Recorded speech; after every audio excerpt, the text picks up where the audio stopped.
자, 수업을 시작하도록 하겠습니다. 지난 시간에 했던 거 조금 요약하고 좀 추가적인 내용 뒷부분을 진행하도록 하겠습니다. 지난 시간에 우리가 그 프로그래머라는 그 관점에 대해서 이야기를 했었죠. 그리고 우리가 챗 GPT를 좀 앞으로 많이 활용할 거라 그러는데 3월 달에 버전 4가 어나운스 된다고 했는데 드디어 그 3월 달에 어나운스가 됐습니다.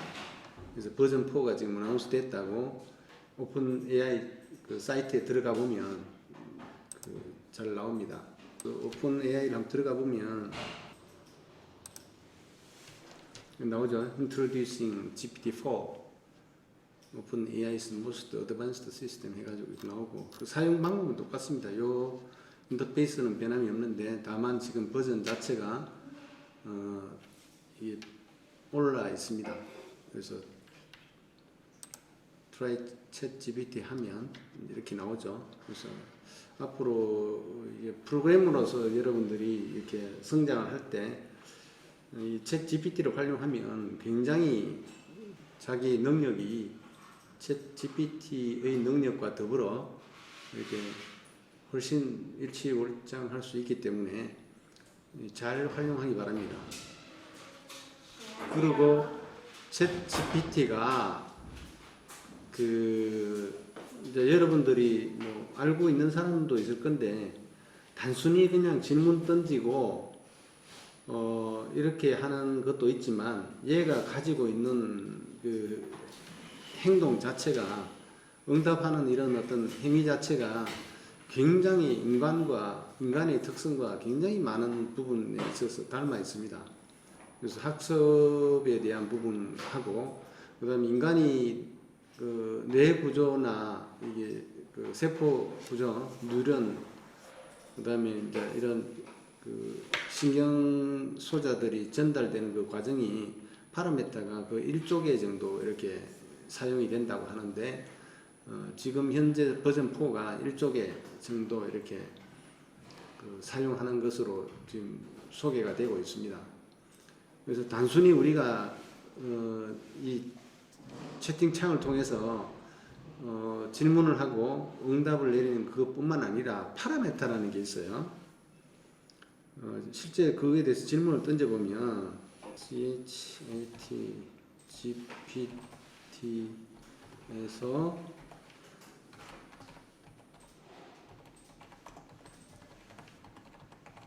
이 질문을 딱 던져보면 이런 말이 나오죠.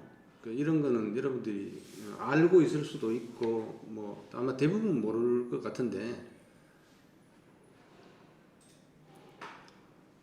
그러니까 성능을 높여주는, 그러니까 이 응답 성능을 높이거나 구체적으로 이렇게 그러니까 이 챗 GPT 입장에서 자기가 응답할 수 있는 파라메타들의 어떤 가중치나 뭐 편향 뭐 이런 것들을 나타낸다고 하죠. 그러면 구체적으로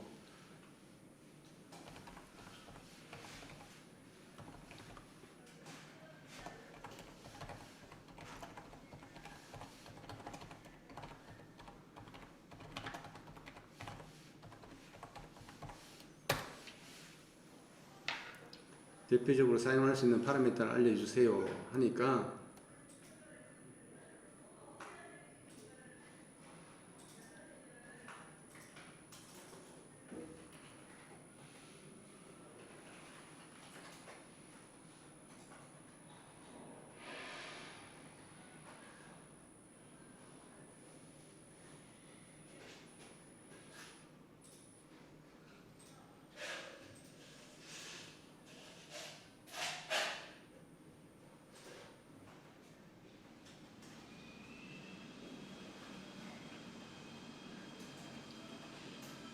그래서 나중에 뭐 이 시간에 이런 그 실제 값들에 대해서 사용하는 것에 대해서 좀 학습하기는 그렇고 여러분들이 이런 내용들을 포함해서 한번 사용을 해보세요. 뭐 예를 들어서 가중치를 어떻게 사용하는지 좀 알려주세요. 이런 식으로 또 추가적으로 이야기를 하면 자기가 또 알려줍니다. 어떤 파라미터는 GPT로 하여금 굉장히 많은 열일을 하게 하는 부분도 있기 때문에 응답 속도가 굉장히 떨어지는 경우도 있어요. 그거는 굉장히 복잡하게 자기가 계산을 해서 모델링해서 이렇게 응답을 하다 보니까 그런 것이 있을 수 있는데, 이거 말고 이제 우리가 많이 쓰는 게 템퍼리처 같은 거 있어요.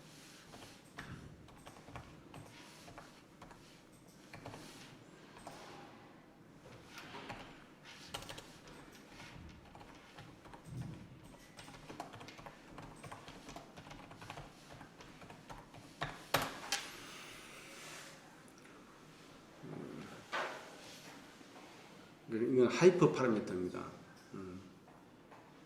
그러니까 생성한 텍스트의 다양성을 조절하는데 사용이 되는 겁니다.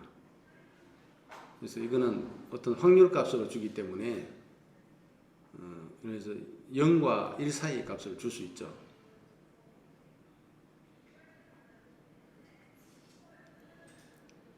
그러니까 기본값이 1.0으로 설정되기 때문에 예를 들어서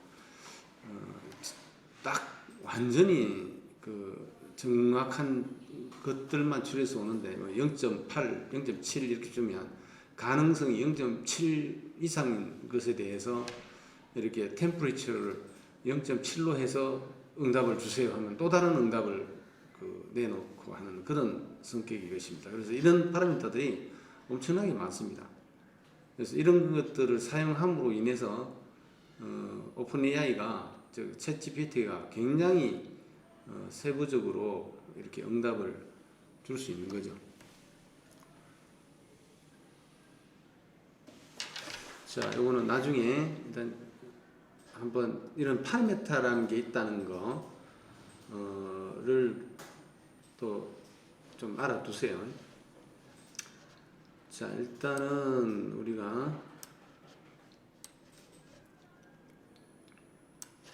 지난 시간에 이런 내용하고 그 다음에 우리가 언어에 대해서 이야기를 했죠. 이번 시간에도 이제 이것하고 관련된 것들 이제 C샵을 이제 들어갈 건데 언어라는 것은 표현의 수단이죠. 표현의 수단이고 이 표현을 하는 데는 기호하고 규칙이라는 게 있습니다. 그죠? 기호라면 그 언어를 구성하는 기호들이죠. 우리 한글 같으면 기역, 니은, 띠끌, 리을 이런 것들이 될 수 있겠고 영문은 ABCD가 될 수 있을 것이고 그죠? 그다음 이런 것과 이런 것들을 나열하는 규칙이 있죠. 그거를 문법 혹은 신텍스라고 해요. 그 다음에 거기에다 플러스 세멘틱스 의미가 있죠. 이런 것들로서 이제 표현이 되는 것이고 지금 우리가 사용하는 이 컴퓨터 언어는 인공어죠. 인공어이기 때문에 이 의미 부분은 빠져 있습니다. 빠져 있고 오로지 기호들을 가지고 어떻게 나의 생각을 이 의미는 내가 개발자가 가지고 있는 머릿속에 들어있는 내용이죠. 로직이죠. 그 로직을 기호와 규칙을 통해서 풀어내는 거죠.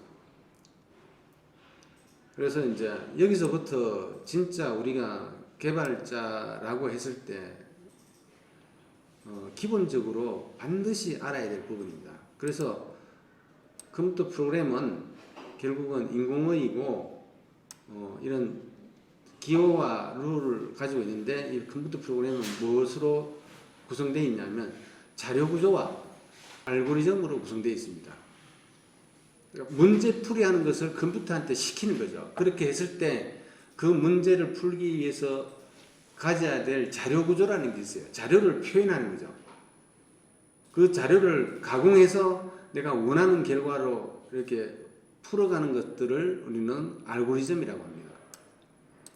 그래서 기본적으로 자료 구조는 세 가지가 있습니다. 컴퓨터가 가지고 있는 가장 밑바닥에 자료 구조는 세 가지입니다. 문자, 정수, 실수. 크게 보면 문자와 숫자인데 컴퓨터에서는 특이하게 내부 구조상 특성상 숫자에 대해서는 정수와 실수를 다르게 저장을 합니다. 그래서 정수와 실수로 나눠지고 또 문자로 이렇게 나누어집니다. 그 다음에 이제 알고리즘은 로직이라는 건 사람의 생각이죠. 이 사람의 생각을 제어 구조를 통해서 풀이하는 건데 이 제어 구조는 세 가지가 있습니다. 그러니까 그 세 가지가 이거죠. 시퀀셜, 그러니까 순차 구조. 그냥 나열된 대로 위에서부터 아래로 이렇게 실행되는 그런 구조를 의미하는 거죠. 그 다음에 셀렉션, 선택 구조죠. 어떤 경우에는 우리가 어떤 상황이나 조건이나 어떤 특정 값에 따라서 조건적으로 선택적으로 실행하는 그런 구조가 있을 수 있겠죠. 그 다음에 어떤 경우에는 우리가 동일하거나 유사한 그 영역에 대해서 반복적으로 실행하는 구조가 있겠죠. 그래서 이 세 가지 구조로서 다 표현되는 것이 바로 제어 구조입니다. 제어입니다. 그래서 이제 결국은 우리가 프로그래밍 한다는 것을 그 공식화 시킨다면 이렇게 할 수 있는데 이제 말로 설명하면 이렇게 되겠죠. 우리가 문제풀이를 컴퓨터를 시키는 게 프로그래밍인데 그 프로그래밍이라는 것은 구체적으로 그 문제풀이에 필요로 하는 데이터를 서술하고 그 데이터는 세 가지 구조가 있다 했죠. 서술하고 그 서술된 데이터를 가지고 이 세 가지 제어 구조로서 표현하는 거죠. 그게 바로 프로그래밍입니다. 그래서 우리가 어떠한 랭귀지를 바라볼 때 기본적으로 이 세 가지 구조를 찾아내야 돼요. C샵이면 C샵에서 자료를 표현하는 이 세 가지 구조가 어떻게 되어 있지, 그거를 어떤 기호를 사용해서 어떻게 표현하지 찾아봐야 되고, 그 다음에 이 세 가지 구조를 어떻게 표현하고 어떻게 사용하는지 찾아봐야 됩니다. 그래서 이거를 반드시 좀 알아뒀으면 좋겠어요. 그래서 나름대로 여러분들이 프로그래머로서의 역할을 하지만 철학을 가지고 있어야 됩니다. 나름대로 누가 묻더라도 프로그래밍이 뭐냐, 너 프로그래밍을 왜 하느냐라고 물었을 때 지체 없이 대답할 수 있는 그런 나름대로의 마인드를 좀 가지고 있어야 됩니다. 그래서 또 내 같은 경우는 또 하나 정의를 하자면 PROGRAMING Programming is an art. 프로그래밍은 이라는 것은 하나의 예술입니다. 프로그래밍도 예술입니다. 그래서 이 컴퓨터한테 일을 시키는데 나의 철학이 들어가는 거죠. 나의 어떤 생각이나 이런 것들이 들어가는 겁니다. C 언어에 대한 이야기를 쭉 했었고 요약하면 이거였죠. C 언어는 기계와 가장 밀접한 언어이고 프로그램 용량도 작고 굉장히 빠른 언어로 컴퓨터에 유리한 언어다. 사람이 프로그래밍 하기에는 별로 그렇게 좋은 언어는 아닙니다. 물론 이게 지금 많은 언어들의 영향은 주었지만 프로그래머가 그렇게 사용하기에 일반 사람들이 접근하기에 그렇게 너무 좀 밑바닥 언어다는 이야기죠. 그다음 C++는 C 언어처럼 빠른 이유는 그거였죠. C++를 C 언어로 바꾼 다음에 그 C 언어를 컴파일하는 형태이기 때문에 결국은 그 중간 결과는 C 언어예요. 그러니까 C 언어와 동일하게 동작하는 거죠. 다만 C 언어에 없는 개념으로서 객체지향 개념이 들어가 있다. 물론 뭐 객체지향 개념은 다른 언어에서 나왔지만 C 언어의 계보에서는 C++가 이 객체 지향 개념을 가지게 되는 놈이었다 이거죠. 그래서 C 언어의 상위 호환 언어다. 그래서 역시 마찬가지로 컴퓨터에 유리한 언어다. C샵은 같은 C의 계보이지만 완전히 C와 C++와는 다른 놈이다.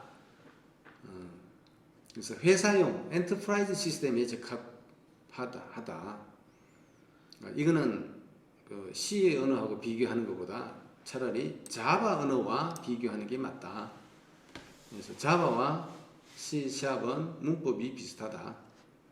그래서 개발자한테 유리할 수 있도록 컴파일러가 열일을 합니다. 그래서 컴파일러 도움을 많이 받습니다. 그래서 또 게임 개발이나 이런 쪽에 굉장히 유리한 장점을 가지고 있다. 개발자에게 유리한 언어다. 자바 언어가 애니 플랫폼에서 돌아가는 일반적인 그 엔터프라이즈용 언어라면 C샵은 윈도우 OS에 최적화된 놈이다. 그래서 여러분들이 C샵을 배워야 하는 이유가 여기에 있다.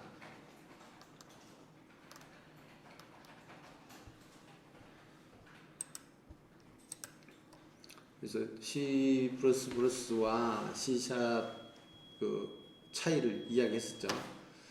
얘는 그냥 컴파일하고 표준 라이브러리까지 합쳐가지고 실행 파일을 만들고 맨 앞에 그 머신별로 실행에 필요한 정보까지 넣어서 실행 파일이 만들어져서 돌아가기 때문에 이거는 특정 운영 체제에서만 돌아가는 것이다. 그죠?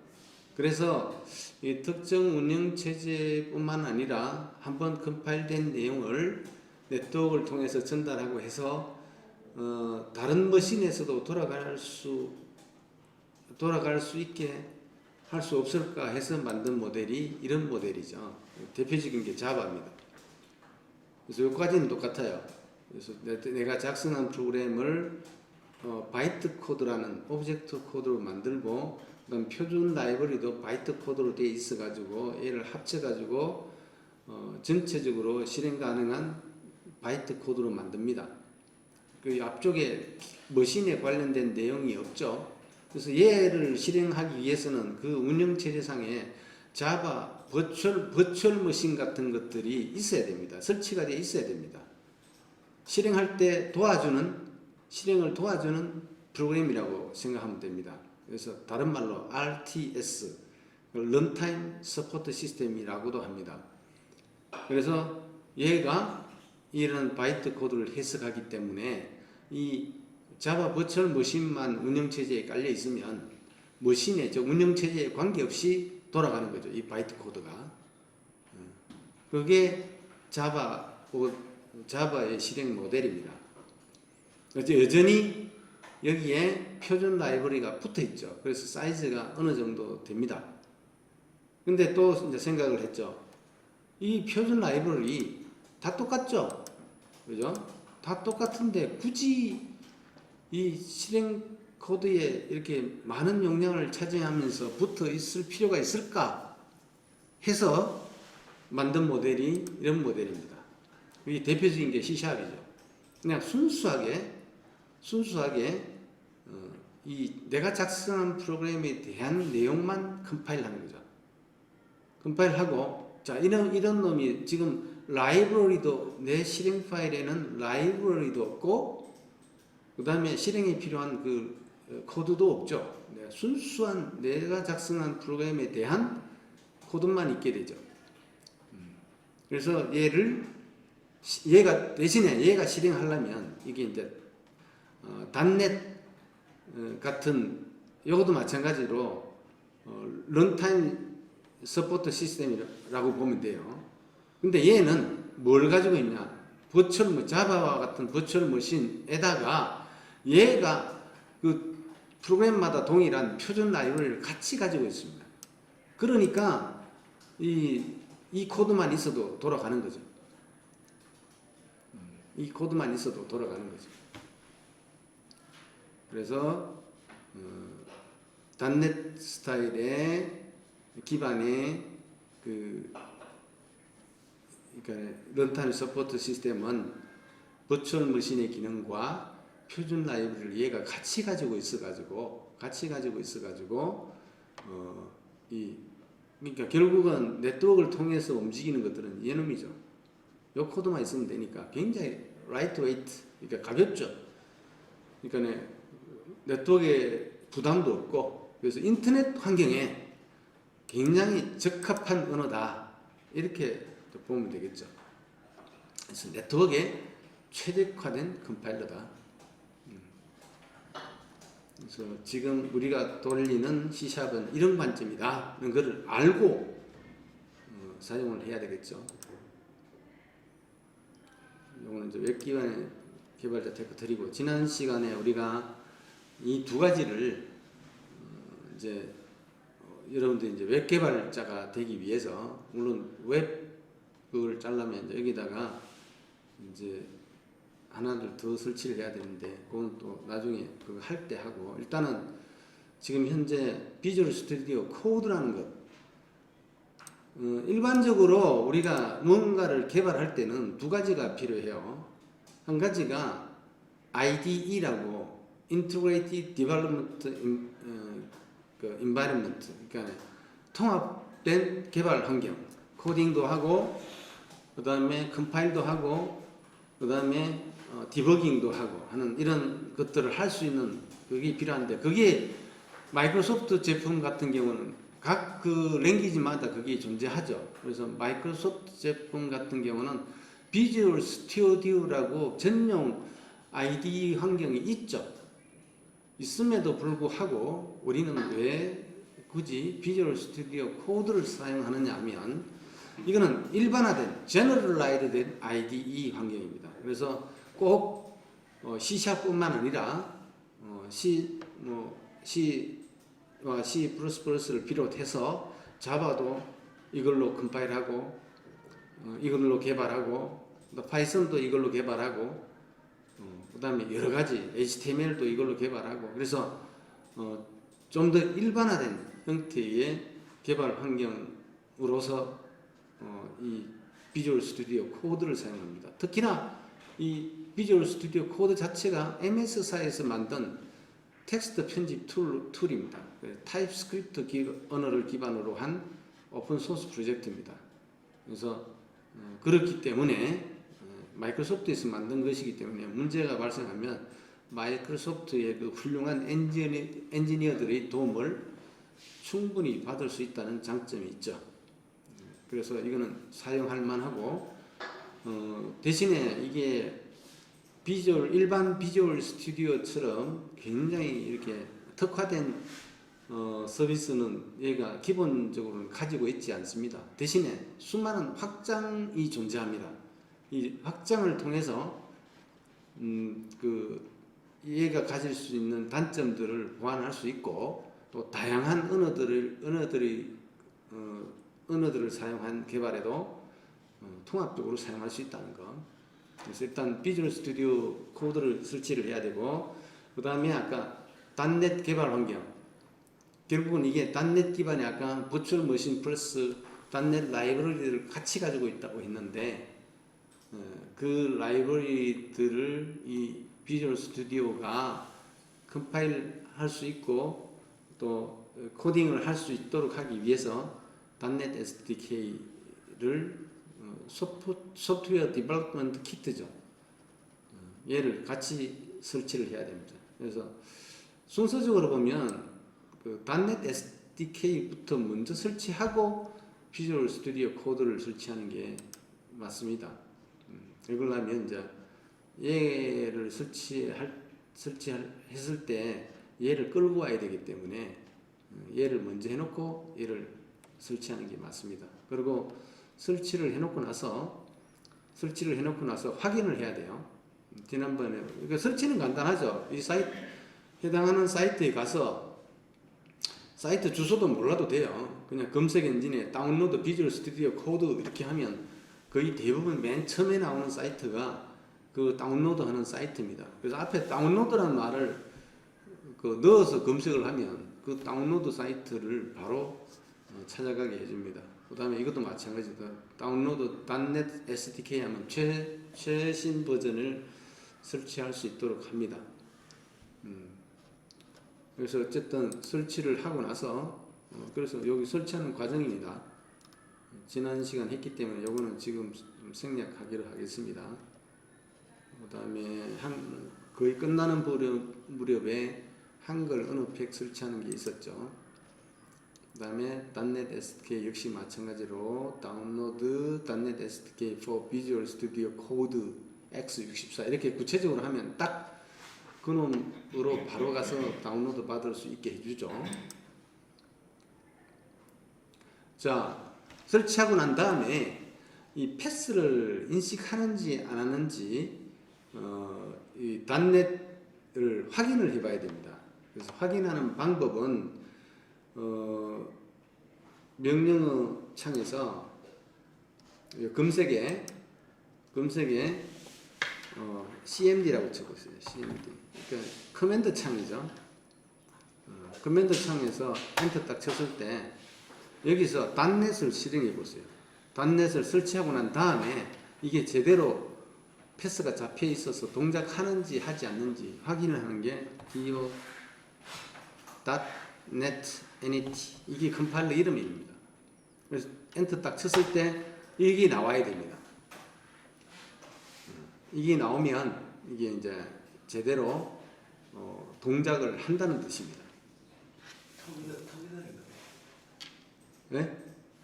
저거 터미널인가요? 터미널 그 윈도우 탐색 시작 버튼 눌러가지고 여기 위에 검색 있죠? 예. 여기다 CMD 치면 MD 치면 맨 처음에 하는 요 명령 프롬프트 얘를 실행시키면 이게 나오니까 여기에서 .NET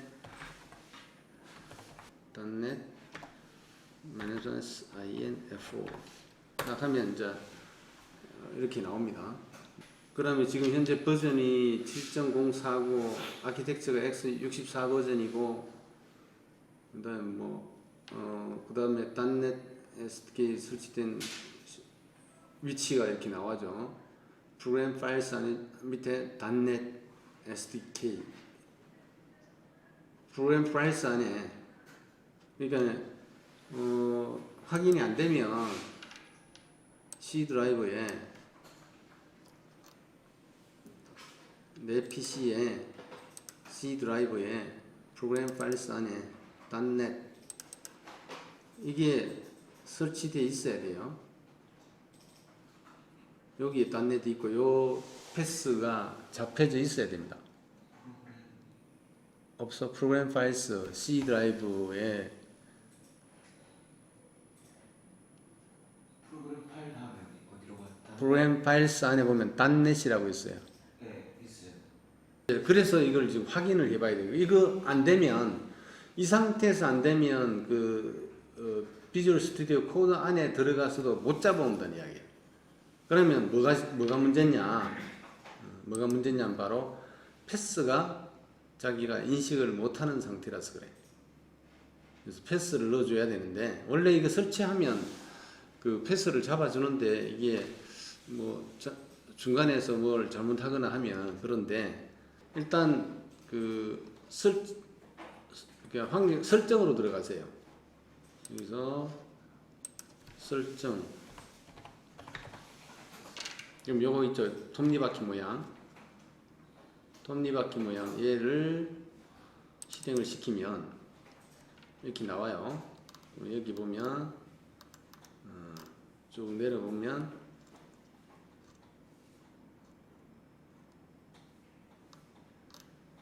저장소 전원 저기 있고 맨 밑에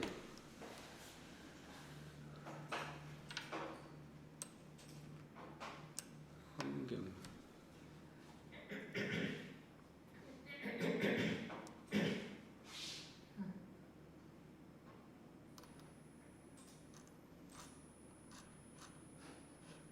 이게 또 설정에 여기 그 11 같은 경우는 여기 줄 3개짜리 있죠. 얘를 누르면 시스템 여기 시스템. 아, 이게 시스템이요. 맨 밑에 정보 여기 한번 보세요. 정보에 고급 시스템 설정이라고 있죠.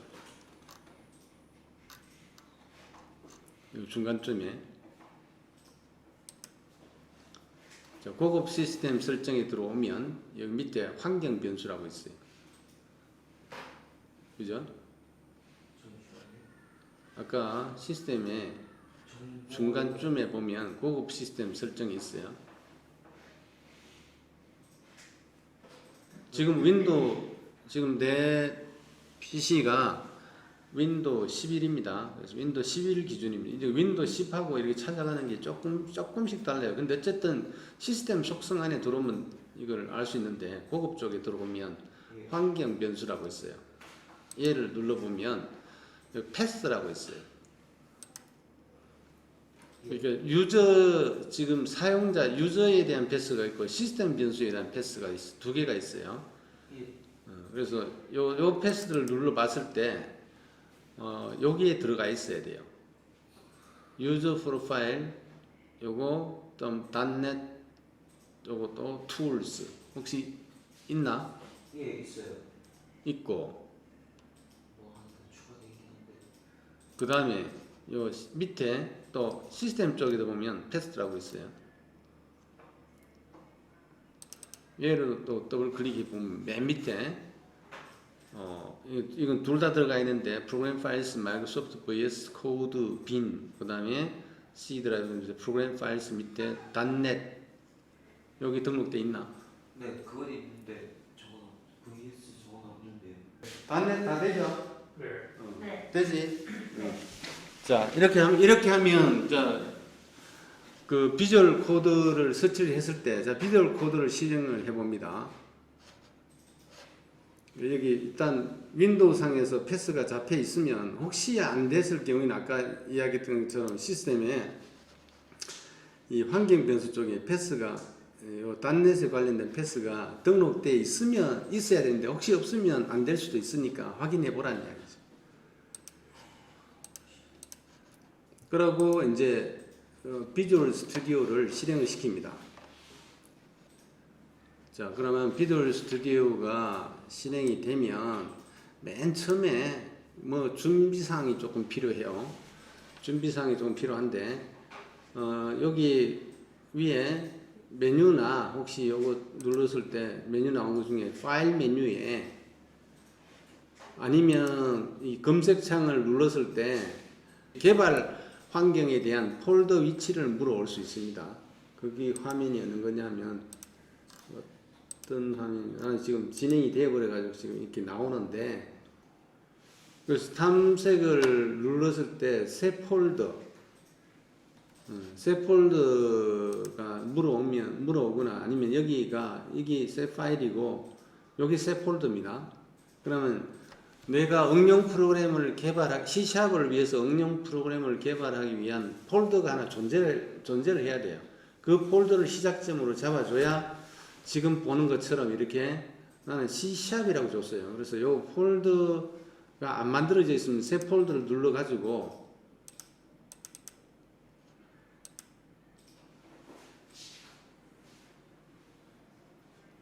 이거는 여기다가 지금 이 안에다가 또 만드는 경우고, 이건 취소할게요.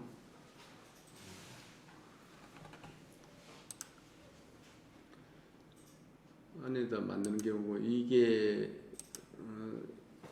이제 처음 시작점으로 잡혀서 그런데 맨 처음에 나왔을 때 그 시작점 위치가 어쨌든 내가 만든 이 폴더가 되도록 만들어줘야 됩니다.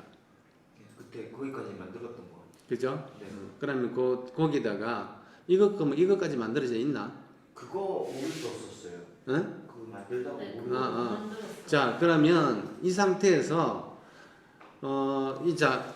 C#은 응용 프로그램이 여러 가지 관점으로 만들 수 있어요.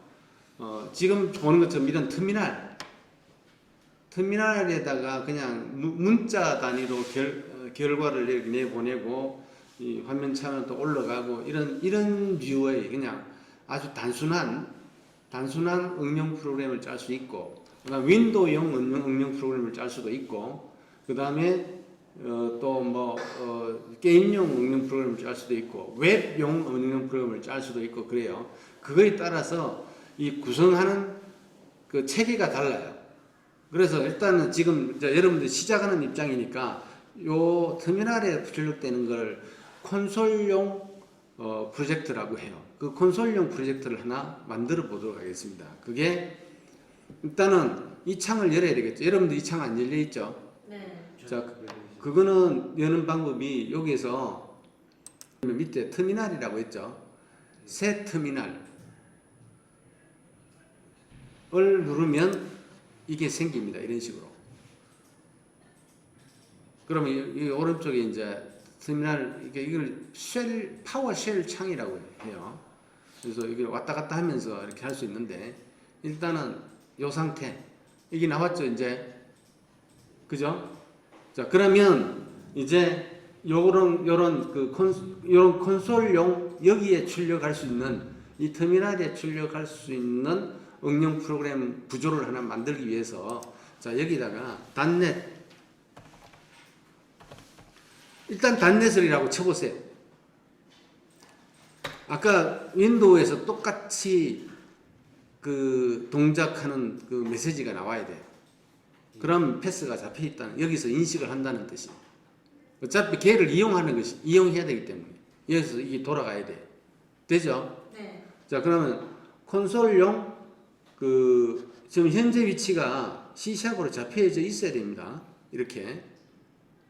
만약에 현재 위치가 C샵이 아니라면 위치를 이렇게 바꿀 수 있어요. CD 만약에 위치가 이런 식으로 돼 있다면 내가 만드는 위치로 CD, C# 이렇게 이동시킬 수 있어요.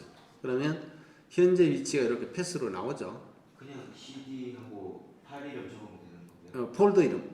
네, 폴더 이름. 그러니까 change directory라는 뜻이죠. 자, 이 상태에서 이제 이 밑에다가 만드는 거죠. 이 밑에가 만드는 건데, 자, .NET, .NET, new console.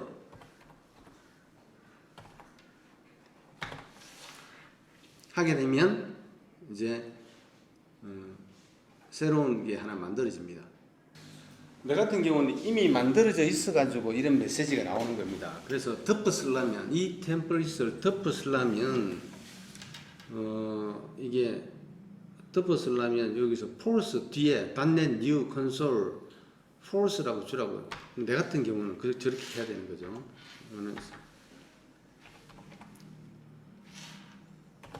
force라고 하면 강제적으로 이제 덮어써 버리는 거죠.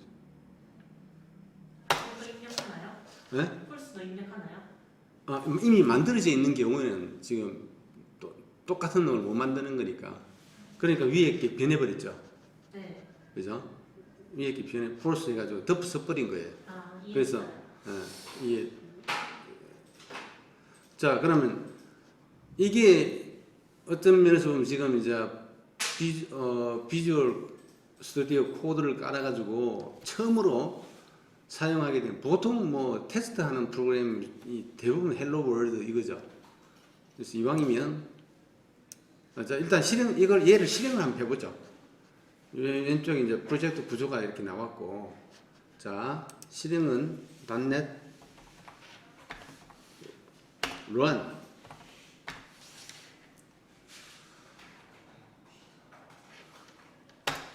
그러면 컴파일하고 실행까지 합니다. 그죠? 헬로 월드 여기 이제 요걸 출력하라는 간단한 프로그램이니까 출력하라는 간단한 프로그램이니까 그냥 이렇게 출력했죠. 한글로 한번 바꿔볼까요? 안녕 C샵. 여러분 드디어 이제 C샵을 사용한 거죠. 한글도 잘 되는지 한번 하고 실행은 다시 칠 필요 없이 요거 밑에 콘솔 창에서 그 화살표 위로 방향으로 움직이면 이전에 명령 친 것들이 나와요. 그래서 요걸 또 해야 되니까 나왔을 때 엔터만 치면 돼요. 자, 변화가 안 됐죠? 네. 안 된 이유가 뭘까요? 위에 그 저장을 안 했죠? 이게 옛날 거 가지고 컴파일한 거예요. 그래서 저장은 여기 파일에서 저장하든지 컨트롤 S, 항상 컨트롤 S 요거 단축키는 외워두세요. 그러면 저장이 됐고 똑같이 명령을 주면 바뀐 걸로 돌아갈 거예요. 네. 그죠? 네. 그래서 이걸 잊으면 안 돼요. 이거 아마 찾아보면 이거 옵션 조정하는 것도 있을 거예요. 그러니까 항상 위에 거 수정하면 수정한 걸로 뭐 자동 세이브하고 하라든지 뭐 그런 거 아마 있을 건데 어쨌건 드디어 이제 여러분들이 맨 처음으로 C# 프로그램을 하나 돌아본 겁니다. 이거는 지금 뉴 버전에서는 이런 식으로 템플릿을 작성을 합니다. 이런 식으로 템플릿을 작성하는 여기 그려놨죠. C New Console Template for the more information. 그래서 이 링크를 가보면 이 링크로 이동하고 싶으면 컨트롤 키 누르고 클릭하라고 되어 있죠. 그러면 이렇게 와요. 그래서 그려놨죠. .NET 6 버전부터 C# 콘솔 M용 프로젝트 템플릿은 program.cs 파일에 다음 코드를 생성하도록 되어 있다. 간단해졌죠. 그죠? 그래서 항상 이렇게 보고 오른쪽에 복사 버튼을 이용해서 가져와서 쓸 수 있도록 되어 있어요. 자, 새 출력에서 간소화해서 이렇게 작성하도록 되어 있는데 옛날에 거는 밑에 이런 식으로 똑같은 프로그램을 하기 위해서 이런 식으로 작성하도록 되어 있어요. 이거 바꿔볼까요? 요걸 복사를 하세요. 굳이 타이핑할 필요 없이 복사를 해서 자, 비주얼 코드 쪽에 와서 뭐 이거 덮어 쓰죠. 별 중요한 거 아니니까 컨트롤 V 그대로 들어왔죠. 네. 이 비주얼 코드 참 좋죠. 이렇게 중괄로 이런 것들이 색상을 달리 해가지고 이렇게 매칭되는 게 제대로 돼 있나 안 되는지를 잘 보여주죠. 이런 것들은 참 좋아요. 자, 여기도 마찬가지로 안녕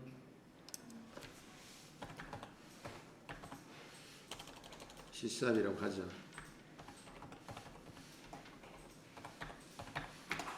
좀 달라졌다는 걸 보이기 위해서 좀 다른 글귀로 하죠. 안녕하세요 C#. 컨트롤 S 잊지 말아야 되겠죠. 컨트롤 S. 그 다음에 마찬가지로 .NET Run. 그죠? 네. 그러니까 이건 옛날 스타일이에요. 여기 보면 이게 항상 my app, 그러니까 앱 이름을 기본적으로 줘야 되고 밑에 main이라는 함수가 프로그램 시작을 나타내는 함수예요. 이 정해져 있죠. 그 안에 이제 콘솔 여기 콘솔에다가 write line 한 줄 쓰라 요 말을 그러니까 여기 콘솔이죠. 이게 콘솔 화면에 여기에 출력이 된 겁니다. 그래서 기본적으로 콘솔 화면이라는 게 있다.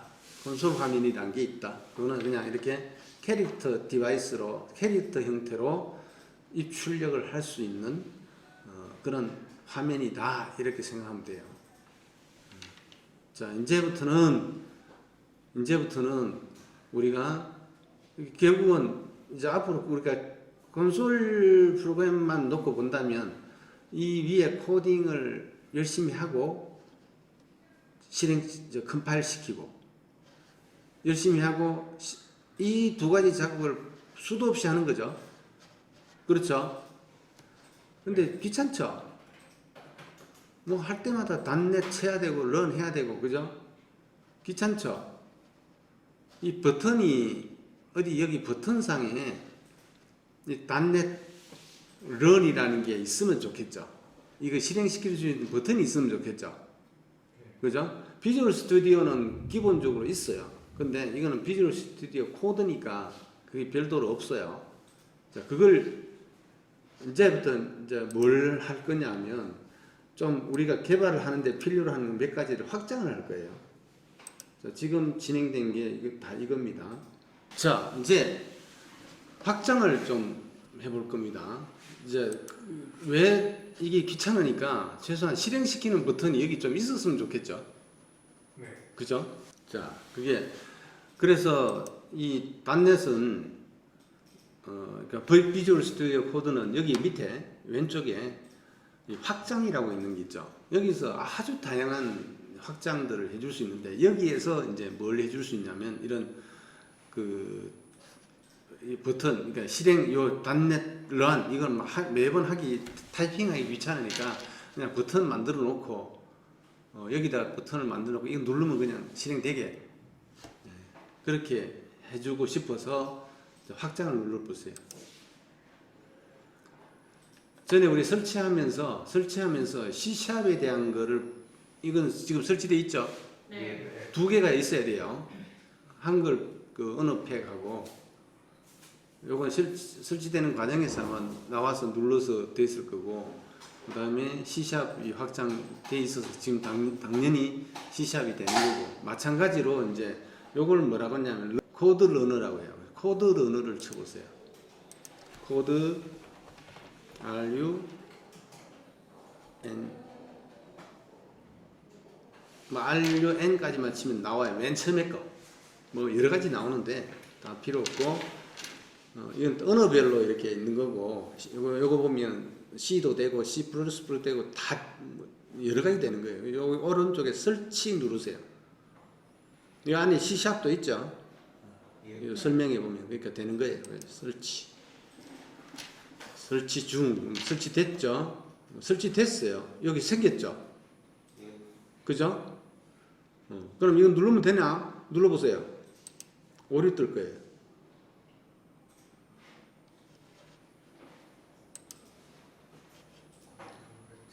자, 요걸 가지고 그죠? 오류 뜨죠? 네. 그죠? 그럼 고쳐야 되겠죠? 그냥 되는 건 없고 자, 이 스크립트 지금 보면 단넷 런이라고 나와야 되는데 스크립트라고 이렇게 나와요. 그러니까 명령이 지금 잘못되어 있다는 뜻이에요. 자, 그러면 이제 이걸 어디서 고치느냐? 이제 고치는 방법은 이렇게 나와요. 이렇게 나오는데 자, 파일에 기본 설정에 설정 들어가세요.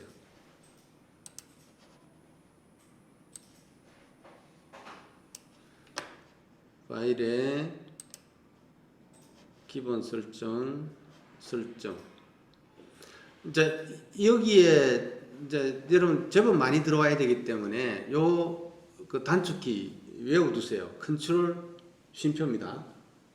설정 들어오는 거는 컨트롤 쉼표예요. 그래서 어디서나 바깥에서 어디서나 컨트롤 키 누르고 쉼표 딱 누르면 이 설정으로 바로 들어와요. 그 다음에 여기에서 아까 그 러너블 코드가 이제 저거로 돼 있죠. 그 러너블 코드 확장으로 들어와 있죠. 그 밑에 맨 밑에 확장 쪽에 쭉 내리면 런 코드 컨피그레이션이라고 있어요. 눌러보세요. 이게 나오죠. 자, 얘를 콘솔 창에서 실행될 수 있도록 체크를 해야 돼요. 쭉 내리다 보면 Run in Terminal 지금 체크 안 돼 있죠? 네. 터미널에서 실행이 될 수 있도록 해라 의미로 얘를 체크를 하세요. 자, 그 다음에 얘가 이 C샵만 동작하는 게 아니고 아까 굉장히 많은 언어들을 동시에 컴파일할 수 있는 놈이죠. 그러니까 그 위에 올라가다 보면 쭉 올라 보세요. executor map이라는 게 있어요. executor map이라는 게 있죠. 찾았나요? 찾았어요. 거기에 자, 이거는 뭐라고 돼 있어요? settings.json에서 편집하도록 돼 있죠. 얘를 클릭하세요. 그러면 이 지금 보면 settings.json 파일로 들어왔어요. 이거는 지금 필요 없고 이거는 백스페이스 해가지고 지워버렸어요. 저쪽을 지워버려. 그러니까 이게 그거예요. 아까 우리가 코드 러너 해가지고 run in terminal true를 했으니까 요 true 속성이 들어가 있어요. 그다음 뭐 visibility 컴팩트로 돼 있고 좀 여기 밑에 이게 뭐냐면 그 각 언어에 대한 그 실행 파일을 해주는 그 명령어들입니다. 그래서 이 중에서 필요 없는 걸 좀 지워버리죠. 자바스크립트 사용할 거고 자바 사용할 거, C도 사용할 거고 지그가 뭔지는 모르겠지만 지그는 지워버리죠. 선택하고 지워버리고 C++ 쓰고 오브젝트 C 됐고 PHP 한번 나중에 해볼 거고 파이썬도 펄 쓸 일 없다. 루비 쓸 일 없다. 고 쓸 일 없다. 루아 파워쉘은 놔두고 그 다음에 bet 이것도 놔두고 쉘 스크립트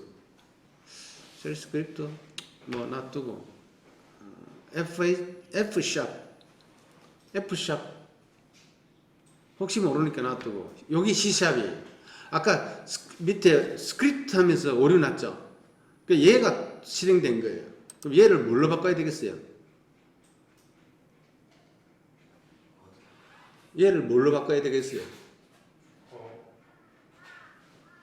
아까 제대로 돌아간 거 뭘로 바꾸면 될 것 같아요? .NET Learn이지. 그죠? 아까 우리 .NET Learn 했을 때 됐잖아. 그죠? 그게 명령이니까 dot net run 으로 하면 아마 될 거예요. 그 다음에 비주얼 스크립트 놔두고 타입 스크립트도 놔두고 커피 스크립트 뭐 이건 잘 모르겠고 지워버리고 스크립트 스타일도 지워버리고 R 뭐 나중에 한번 사용해보고 애플 스크립트 필요 없고 다 필요 없는 거는 그냥 스키마 다 필요 없고 다 지워버렸어. 오토 IT 다트도 필요 없고 파스칼도 지금 뭐 사용할 일 없고 D 모르겠고 교수님 저 중간에 뭐부터 지워야 되는지 놓쳤어요.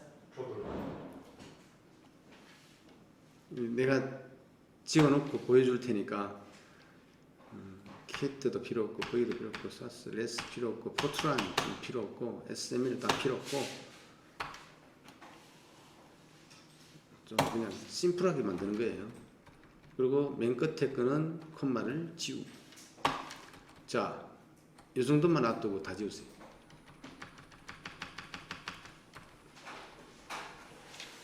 그러니까 맨 끝에 콤마는 계속 이어진다는 뜻이니까 얘는 지워야 돼요.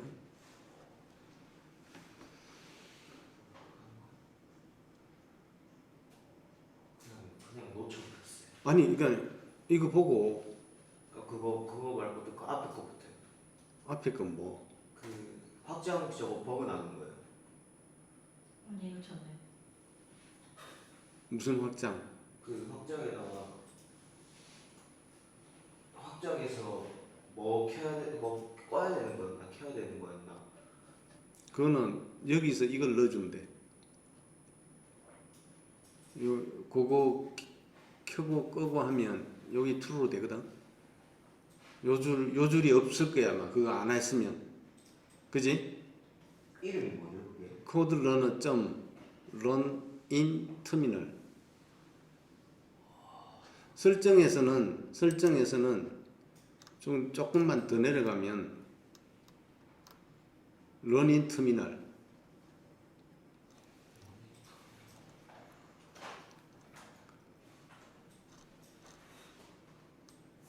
이게 지금 이 run code configuration 파트거든. run code configuration 파트에 그 사용자 설정에 들어오면 확장 쪽에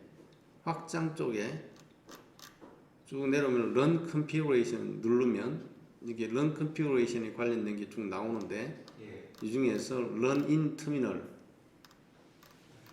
R이니까 저 뒤쪽이지. run in terminal 체크해주고 조금 올라오면 executor map이라는 게 있어요. executor map. 여기서 settings JSON에서 편집 얘를 누르면 얘가 떠. 위로 올라가서 웹 쪽에 웹 쪽에 executor map.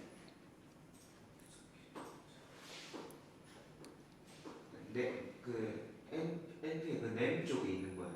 네. 아니 여기 run configuration 쪽에. PHP.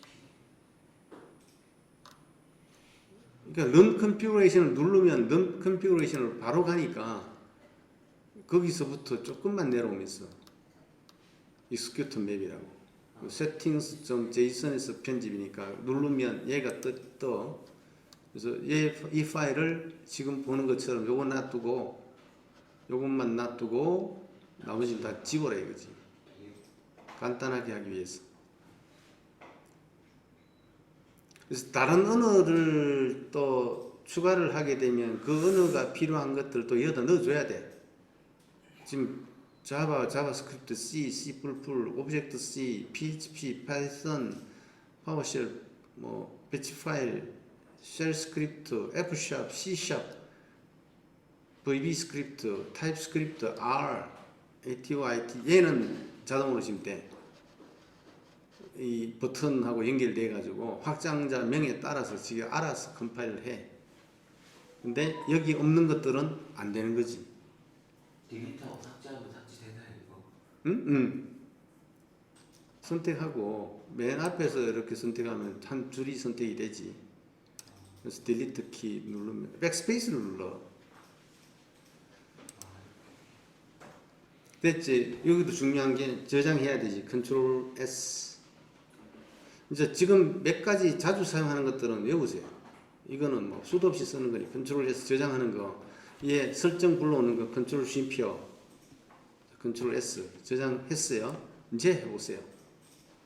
이제 이 program.cs 가가지고 얘를 눌러보면 딱 동작합니다. 그죠? 다시 보여주실 수 있나요? 어느 거를? 화면이요. 뭐 넣는 거. 아 이거? 네. 이제 드디어 버튼을 넣습니다. 자 이제부터는 이거 다 준비됐죠, 그죠? 그 다음에 이제 확장 설치됐고, 과정이 이제 이렇게 진행되는 겁니다. 됐고, 그 다음에 명령 팔렛이라고 해가지고 이거는 그냥 확장이 아니고 기존 그 내장된 기능인데 컨트롤 쉬프트 P 하면 컨트롤 쉬프트 P 하게 되면 여기서 컨트롤 쉬프트 P 하게 되면 여기 위에 명령 팔렛이 나와서 명령을 여기서 찾아볼 수 있어요. 찾아보면 모든 명령들이 다 나오는데 오른쪽에 또 보면 이렇게 단축키나 이런 것들도 나오기 때문에 이런 것들 통해서 명령 사용하면서 단축키를 익히도록 하면 됩니다. 다 단축키를 다 할 필요는 없고 너무 많기 때문에 그걸 어떻게 다 외우겠어요. 자주 사용하는 것들은 본인의 취향에 따라서 본인의 편의에 따라서 좀 외우는 게 좋아요.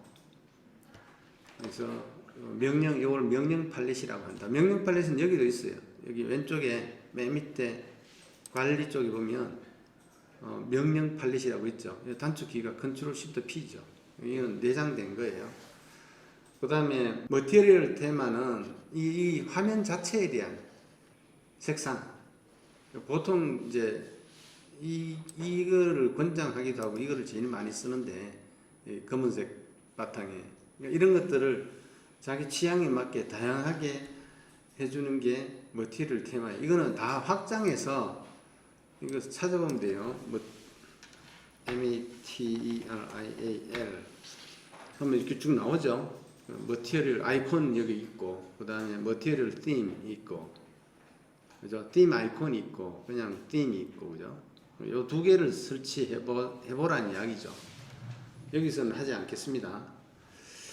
그 다음에 얘는 설치를 하세요. 프리티어. 얘는 참 괜찮은 놈이에요. 그러니까 코드 포매트예요. 코드 포매트. 예를 들어서 세이브 할 때 뭐 포매팅을 자동으로 하라든지, 그 다음에 탭, 우리가 여기 들쑥날쑥하게 할 때, 들쑥날쑥하게 할 때, 지금 여기 보면 기본적으로 4개씩 돼 있죠. 탭키 한 번에 4칸씩 움직이죠. 이렇게 하면 프로그램이 너무 길어질 수가 있어요. 그래서 가독성을 좀 떨어뜨릴 수가 있는데, 실제 현업에서 쓰는 사람들은 이 2칸을 많이 쓴다고 해요. 2칸. 그래서 일단 얘를, 프리티어를 설치부터 합시다.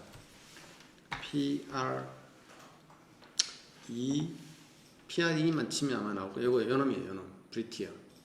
코드 포매트라고 되어 있죠. 그래서 얘를 설치합니다. 이거는 이제 한 번만 설치해 놓으면 되는 거니까, 지금 이제 막 준비 과정이니까 이렇게만 해도 좀, 이거는 이제 내 입맛에 맞는 환경으로 좀 할 필요가 있어요. 자, 이거는 이제 설정으로 들어가야 됩니다. 아까 설정 뭐였어요? 이거 뭐 미리 나와 있기는 한데, 이거 없다고 치면 컨트롤 C 그 컨트롤 쉼표 여기 바로 나오죠. 그다음 여기 에디터 쪽에 먼저 에디터 텍스트 편집기 쪽에 format on save 편집 쪽이, 아니면 찾아보세요. edit or f or image 여기 있죠. 에디터 쪽에 포맷까지 하니까 여기 쭉 나오는데, 에디터 쪽에 format on save 얘를 체크하세요. 이거는 파일 저장 시 서식을 지적한다 이렇게 돼 있죠. 포맷을 사용할 수 있어야 되니까 우리 지금 설치했죠. 그러니까 괜찮으니까 얘를 체크하세요. 그 다음에 프리티어 PRETTIER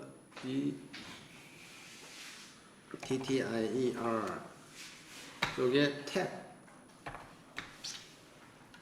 있죠. 탭 with 2로 하세요. 2로 돼 있죠. 불티어가 PRETTIR 예, 이름이 있어요. 맞는 저기. 2로 해놓으면 되고, 그 다음 프리티어 코트, 프리티어 탭이 아니라 코트, QUOT, 그 싱글 코테이션, 더블 코테이션 그거죠. QUO까지만 치면 프리티어 코트, 일단 프리티어로 한번 가보세요. 이게 프리티어로 갔을 때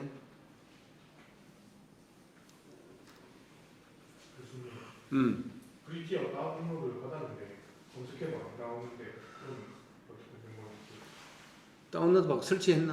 네, 설치했는데 설치하면 여기 확장에 프리티어라고 나올 건데.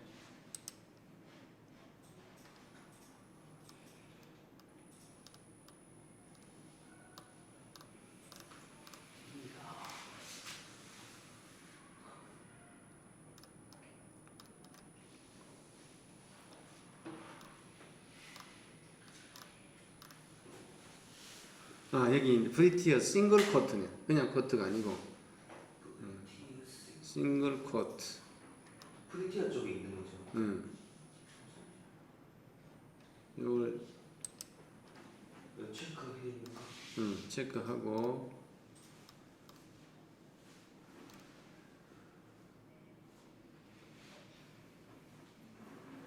그 다음에 자바스크립트 쪽에 또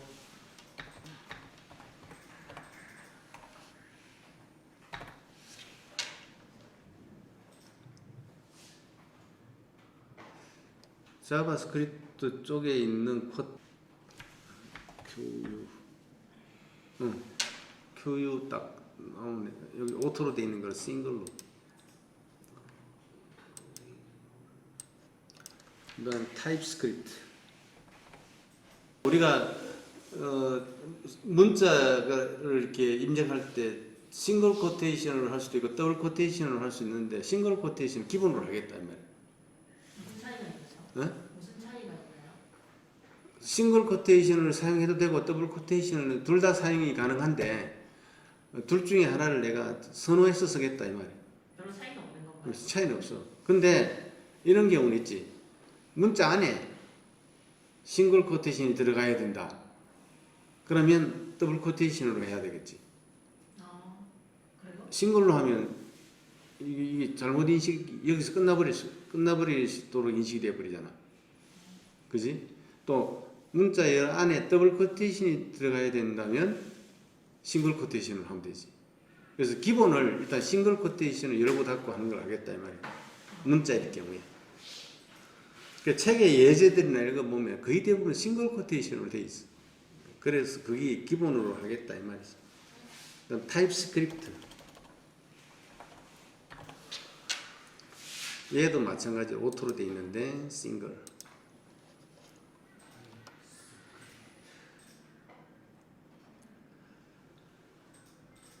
오토로 돼 있는데. 그 다음에 브래켓 페어 컬러라이즈 얘도 해놓으면 좋아요. 괄호에 색감을 줘가지고 가독성을 좀 높여주는 건데 브래켓 B-R-A-C-K-E-T 있네. 브래켓 페어 컬러라이제이션 컬러라이저 이 확장은 이제 기본 제공된데 할 필요 없대. 그래서 아까 이게 나오죠. 네. 그죠? 이게 워낙 사람들이 많이 사용해서 그냥 기본으로 넣어놨나 보다. 요거를 잘 읽어보세요. 이게 줄 꺼진 거는 지금 없어졌거나 이렇게 기본으로 들어갔다는 뜻이에요. 그러니까 여기 경고 표시 딱 해놨죠. 네. 그 다음에 들여서기를 무지개 색상으로 표현하는 거 인덴트 레인보우 이것도 아마 INDENT 레인보우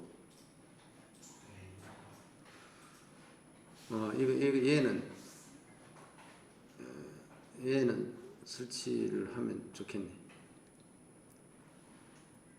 그러니까 들여서기를 무지개 색상으로 표현하는 거지. 이런 식으로. 이것도 보기 좋겠죠. 네. 그래서 이왕이면 작업할 때 뭐 조금 알록달록하고 좀 재밌게 하는 것도 괜찮으니까 이런 것들을 설정해 놓고 하면 좋아요. 그 다음에 오토 리네임 태그, HTML 태그 같은 거 수정할 때 우리가 HTML 태그 같은 경우는 열고 닫는 게 항상 짝으로 돼 있죠. 근데 여는 걸 태그를 수정할 경우에 여는 거를 수정하고 나면 닫는 것도 자동으로 수정해야 되죠. 그래서 닫는 것도 가서 또 수정해야 되죠. 요게 자동으로 수정되게 하는 게 요 기능이에요. 오토 리네임 태그. 알아면 두세요. 그 다음에 CSS 피크 이것도 그 참조 그러니까 컨트롤 키를 누른 채로 클래스 네임을 딱 클릭하면 아까 그 딱 클릭하니까 막 찾아갔듯이 CSS 그 클래스에 대해서 그렇게 찾아갈 수 있도록 하는 편리한 기능이에요. 그 다음에 HTML, CSS 포트를 요거 설치하면 클래스 네임 이니셜로 자동 완성하게 하는 거고 라이브 서버 요거는 HTML 문서 수정 시 서버에 바로 저장해서 즉시로 반영하게 하는 거죠. 그 다음에 막다운 프리뷰 요것도 마찬가지로 내장 기능이니까 그래서 요 정도만 설정해 놓고 이거 말고도 지금 보듯이 확장 쪽에 어마어마하게 많죠. 이거 다 그냥 그 쓸데없이 만든 게 아니고 다 이렇게 사용하라고 만든 거니까 잘 활용을 해보세요. 그 인터넷에도 보면 이런 것들 이렇게 이용하고 활용하는 것도 좀 나오니까 일단 여기 실행 버튼은 꼭 필요하겠죠. 그죠? 이거는 너무 자주 사용하는 거니까 여기까지 하고 이제 다음 주부터는 이제 우리가 웹 개발 그거는 요 파일 내가 올려놓을 테니까 게시판에 올려놓을 저 단톡방에 올려놓을 테니까 이 설치하고 하는 거는 이거 참조를 해. 응? 여기 뭘 하라는 게 나와 있으니까. 응? 그 이제 그럼 이제 설정한 거 이게 확장 진행 했잖아요. 응. 확장에 설치하고 이 프로그램 이제 편리성 위한 그렇지. 설치했는데 응. 그럼 이제 설치하면 바로 적용이 되는 거예요. 응. 이제부터. 응. 그러니까 이게 막 이런 게 나오고 이랬잖아. 아 지금 레인보우도 나오고. 응? 바뀐 거구나. 응. 그 다음에 보통 우리가 웹 개발을 할 때 백엔드가 있고 풀스택이 있는데 그냥 여러분들의 어떤 동기부여를 위해서 글로벌 환경에서 보통 백엔드 개발자가 백엔드 쪽이 좀 많이 받아요. 프론트엔드가 좀 적고 글로벌 봤을 때 한 연봉이 한 9,500만 이상. 미국이 조금 많이 받아요. 1억 이상. 500만 원 더 받는다는 얘기죠. 예. 그 다음에 풀스택은 백엔드, 프론트엔드, 백엔드 둘 다 할 수 있는 사람이에요. 1억 1,000, 그러니까 1,500 정도 더 받는다는 이야기죠. 그죠? 저건 돈으로 안 보이고 잠을 더 못 잔다는 것밖에 안 보이는. 아니 이 정도 벌면 그 괜찮지. 그래서 백엔드, 프론트엔드라는 게 뭐냐면 백엔드 쪽은 이제 우리가 보통 서버에 데이터들이나 그 프로그램 로직이 저장이 되고 데이터베이스가 있고 그렇죠. 그래서 이쪽에 서버에서 데이터베이스에 데이터를 읽고 저장하고 하는 등 필요한 로직을 처리하는 개발을 하는 자를 우리는 백엔드 개발자라고 해요. 또 반면에 이쪽 그 웹브라우저 쪽이죠. PC 쪽 혹은 뭐 탭이나 우리가 이게 스마트폰까지 포함하는데 이쪽 브라우저에서 사용자 요청을 서버에다 보내주고 서버에서 온 데이터를 정형화 해가지고 포맷 형태로 폼 형태로 사용자에게 보여주게 하는 개발자를 우리는 프론트엔드 개발자라고 해요. 이 두 개를 다 아울러서 하는 사람을 우리는 풀스택 개발자라고 해요. 이런 관점이다 이거죠. 그래서 이 둘 다를 요즘엔 추세가 둘 다를 하는 게 맞아요. 안 그러면 협업을 해야 되죠. 여기 있는 사람하고 여기 개발자하고 내하고 협업을 해야 되는데 그래서 이왕이면 여러분들은 둘 다를 하면 훨씬 더 경쟁력 있고 풀스택 개발자가 1,500 정도 더 받는다. 평균적으로 그렇다는 이야기죠. 잘하게 되면 C샵으로 무엇을 만들 수 있는가 우리가 이거 다 맛보기를 해볼 건데 조금 전에 해봤던 거 뭐 간단하지만 어쨌든 콘솔용 프로그램 윈도우 프로그램을 이거는 주로 이제 프로그램 입문하기 위해서 필요하고 그 다음에 콘솔에다가 어떤 메시지를 보내가지고 이렇게 모니터링하는 그런 역할을 할 때 다른 프로그램에서도 콘솔에다가 이렇게 뭔가를 합니다. 그 다음 윈도우 프로그램을 작성할 수 있고 그 다음 유니티로 그 게임 프로그램을 만들 수 있어요. 그 다음에 웹 앱 이건 이제 ASP.NET을 또 아까 추가로 설치를 또 해야 돼요. 웹 프로그램을 짜려면 그 다음에 이제 아두이노 같은 사물 인터넷이나 이런 것들을 처리할 수 있도록 아두이노하고 연동해가지고 하는 프로그램을 짤 수 있습니다. 그래서 C샵은 실제 업무용으로 윈도우 환경에 적합하도록 만들어진 것이기 때문에 아까 설명했듯이 그런 환경에서 우리가 개발할 때 굉장히 유용하게 사용이 될 수 있습니다. 자, 그래서 아까도 이제 다시 이야기했는데 프로그래밍을 한다는 의미가 언어라는 게 인간의 논리 표현의 수단이고 이는 결국 기호와 규칙들로 이루어지고 우리의 의미를 부여시키는 것이다. 그래서 컴퓨터 프로그램은 아까도 얘기했던 데이터 스트럭처, 자료 구조와 알고리즘을 이해하는 것이다. 알고리즘은 곧 제어 구조를 사용해서 사람의 논리를 표현하는 것이다. 그 데이터를, 이 주어진 데이터를 가공하기 위해서. 그래서 코어 데이터 스트럭처는 정수, 실수, 문자가 있다. 코어 컨트롤러스는 순차 구조, 그다음에 선택 구조, 반복 구조가 있다. 그래서 사람의 모든 논리를, 문제를 풀고자 하는 모든 논리를 주어진 데이터 구조에 표현된 데이터를 가지고 이 세 가지 제어 구조를 이용해서 풀이하는 게 결국은 프로그램이에요. 굉장히 단순해요. 아닌 것 같은데. 오히려 뭐냐면 사람의 생각은 굉장히 풍부한데 이 그 한정된 제어 구조를 사용해서 풀이를 해야 되니까 어려운 거예요. 사람이 생각을 그대로 표현해 가지고 프로그램이 딱 끝나버리면 뭐 더 이상 없죠. 근데 그렇게 되는 프로그램도 물론 있어요. 근데 이제 그게 대표적인 게 이 인공지능이고 챗 GPT잖아. 걔한테 물어보면 웬만한 코드 다 짜줘요.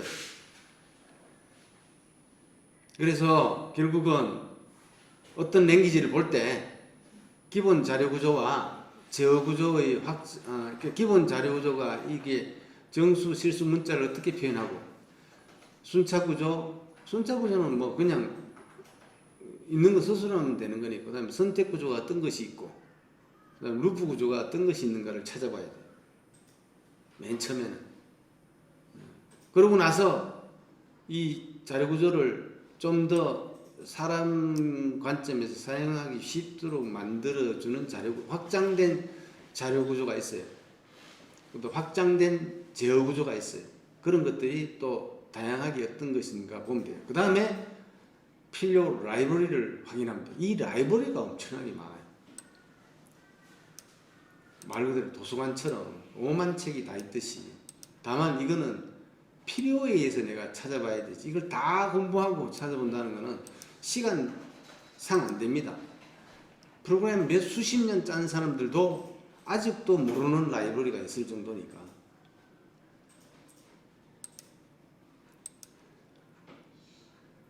그래서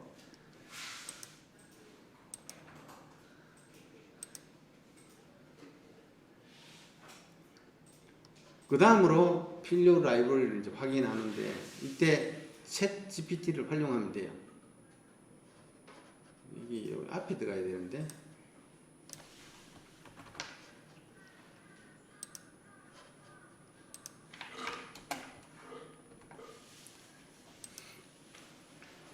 나중에 이게 우리 수업 진행하면서 이제 챗 GPT를 활용하는 걸 이렇게 쭉쭉쭉 몇 번 보여줄 텐데 생각보다 꽤 많은 것들을 얘가 해냅니다. 그래서 나머지 부분은 이제 다음 시간에는 직접 이제 C# 그 책에 있는 C# 코드를 가지고 이제 이야기를 할 거예요. 그래서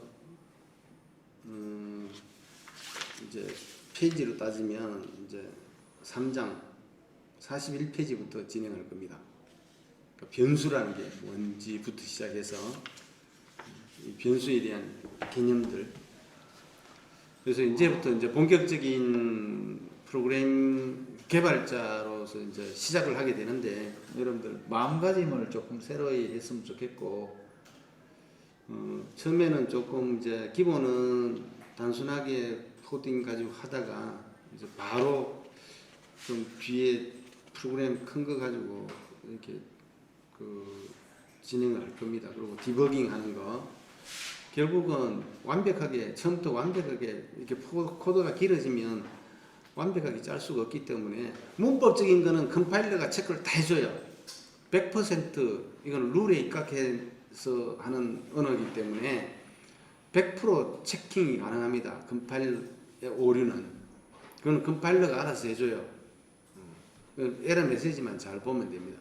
그 다음에 결국은 실행할 때 나는 로직이라는 근원적으로 아까 봤듯이 이 원초가 어디에 있느냐 하면 자, 프로그래밍이라는 게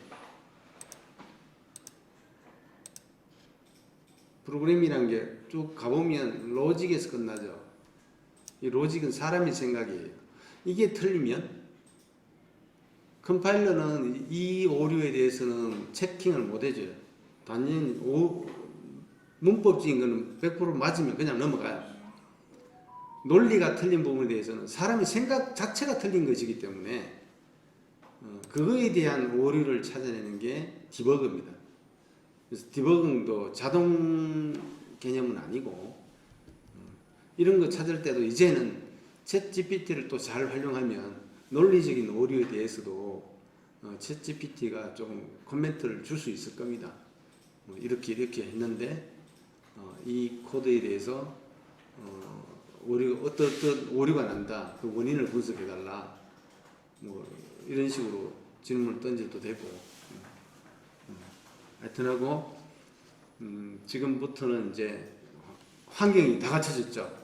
환경이 이제 제대로 갖춰졌으니까 이 환경을 이제 그 발판 삼아 쭉 가보도록 합시다. 자, 오늘 강의는 여기까지 하겠습니다. 수고했습니다. 수고하셨습니다.